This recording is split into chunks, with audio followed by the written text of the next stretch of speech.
some of you know, my dad died earlier this year. He was, as I said, 95 years of age. I was also asked by my siblings at that time, as some of you may know, to give the eulogy at his funeral. I didn't really want to be drafted into the role, but as it turned out, it's been an incredible blessing in my life. Before I wrote that eulogy, I thought that I knew my dad, and of course, I did know him as any son knows his father. But as I was preparing that eulogy, I began to get to know him as a man on his own terms, not just as a father in relation to me. And what I learned was such a revelation that I've spent the last 8 months in a quest to understand him even better. I've learned a lot from him over these past few months. He continues to lead and to teach me, and I think that tonight he can teach us one or two things as well. Yes, I do believe poverty can be eradicated, he said. He didn't think about it, the tone of his voice. Did you see the confidence and joy that filled him when he answered that question? I think it was from Walter Cronkite. It wasn't bravado. It wasn't political calculation or prognostication. That was hope. That's what hope looks like, and that's what hope sounds like. And by hope, I don't mean wishful thinking or whistling in the dark. By hope, I mean the real article, the gift of the Spirit that St. Paul talked about in his letter to the Corinthians, and that Thomas Aquinas defined as a theological virtue.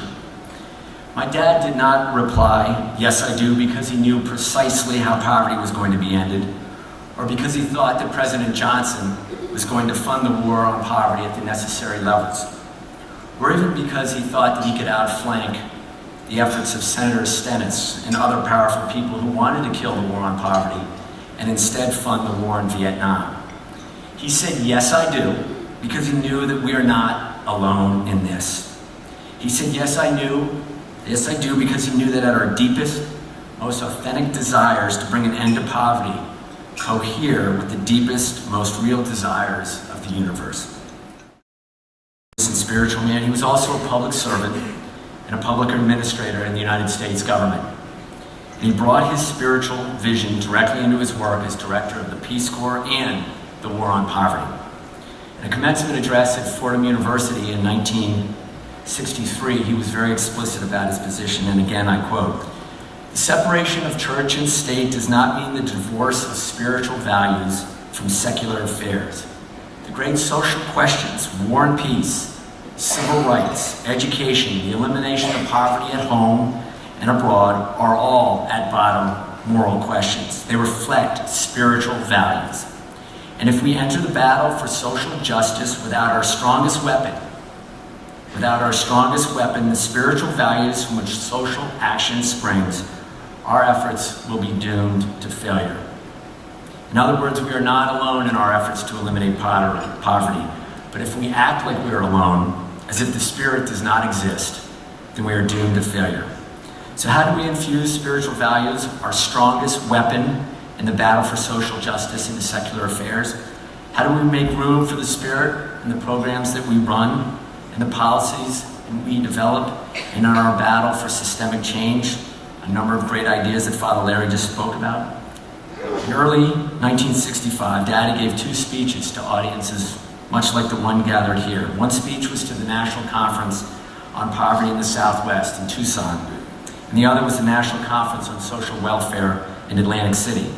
In both, he challenged the audience of poverty professionals like you and like me by giving them what I will call the riot test. At the time, Daddy was the director of both the Peace Corps and the War on Poverty, and he drew his attention of his audiences to 2 sets of traumatic events, one in Panama, the other in the United States. In 1964, violent anti-American, anti-colonialist riots erupted in the country, and mobs of angry Panamanians went looking for their North American oppressors. As director of the Peace Corps, my father had a decision to make. What was he going to do about the scores of Peace Corps volunteers then serving in the country? Officials from the State Department urged him to evacuate the volunteers, to pull them back to the safety of the Canal Zone. What do you think you would have done in that situation? Follow the State Department advice, or leave a bunch of young volunteers out in the field by themselves to fend for themselves? My father rejected the advice of the State Department. Quote, we decided to stick it out. We dispatched orders to every volunteer, stay put, don't leave your villages. Why? He explained to his audience the values that motivated that decision. And I quote again, we had gone to Panama for one purpose, to work with and for the Panamanians. Then he went on to say, we held our breath and we sweated. For 3 days, we heard nothing. You gotta remember, obviously, that 1964, that was before the internet, Skype, YouTube. For 3 days, he had no idea whether the volunteers were alive or dead, or what the consequences of his decision might be. In the face of a violent uprising, Daddy decided to trust the policies and procedures he had built into the Peace Corps that enabled the volunteers to form human connections, real relationships with the Panamanians they served. As he expressed it in another speech from the same period, spiritual values and deeds dissolve barriers of race and creeds anywhere in the world. But of course, there are no guarantees. We all know that, and he knew it too. That's why he was sweating it out. Finally, he went on, the cables started coming through from the field office. They told how the Panamanians had protected the Peace Corps volunteers and how they had hidden them when necessary in Panamanian homes.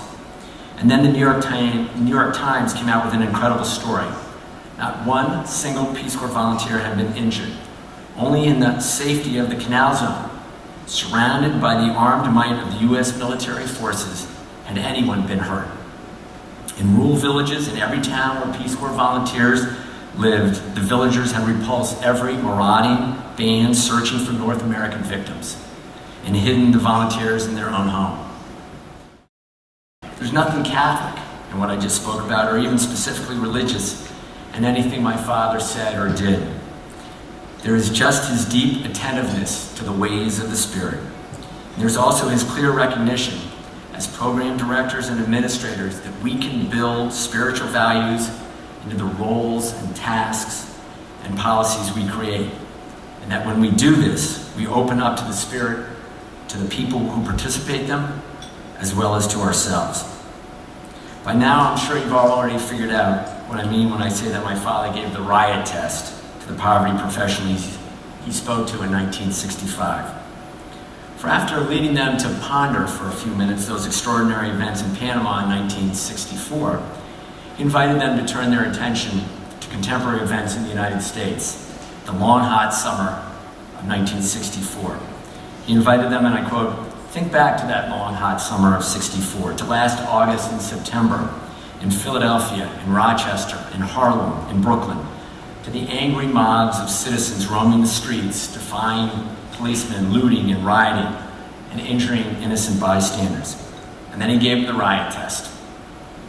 Do you think the inhabitants of those neighborhoods, many of them as poor as the villagers in Panama, do you think they would have offered protection to the teachers, the welfare investigators, the social workers, and the building inspectors? Do you think they would have taken those professionals into their homes and hidden them from danger? And if not, why not? News tonight, I think, is good. It's very good. If someone asks me whether I think we can eradicate poverty, I'm going to answer, yes, I do. I hope if someone asks you that question tonight or over the next couple of days, you'll respond, yes, I do. I say yes, I do because I'm in a room filled with people that I'm sure would have passed the riot test. You would have been taken into their homes and you would have been protected from danger. Yes, I do think we can really defeat poverty because we have good policies on our sides and we know what works. We have seen that when we make a national commitment to ending poverty like President Johnson did in 1965, we can cut the poverty rate in a third. And most importantly though, we know we have the Spirit within us and with us. You're in this room, whether you're Muslim or Jew, whether you're Catholic or Protestant, or whether you don't belong to any organized religion, whether you call the Spirit Yahweh, Jesus, or Allah, whether you go to services every day or once a week or never at all, you're all here in Fort Worth on a Sunday evening because you believe in social justice and economic justice, and that, my friends, is the Spirit hard at work in you. Ultimately, all humanity, not just those of us in this room, is striving to find and be with that same spirit. Yes, I do think we can defeat poverty in this country. So let us go forth from this summit, not waiting for another Sergeant Shriver, or Jack Kennedy, or Bobby Kennedy, or Teddy Kennedy, or Martin Luther King, or Cesar Chavez. Each of those leaders today are in this room, and they're the people that you work with every day. Look who brought down communism. It was an unemployed carpenter in Poland named Lech Walesa. Look who ended segregation in this country, Rosa Parks. We all know that those people were not in charge, but that it was the spirit that will keep us safe from those riots, keep us faithful in bad times, keep us nourished when all seems lost. That spirit, which we all long for, which Uncle Jack and Teddy and Bobby and Martin and Caesar and Sarge all long for, that spirit will lead us if we let it. Yes, I do think that poverty can be defeated. And I'm proud to be with all of you this evening who believe the same thing. Thank you very much.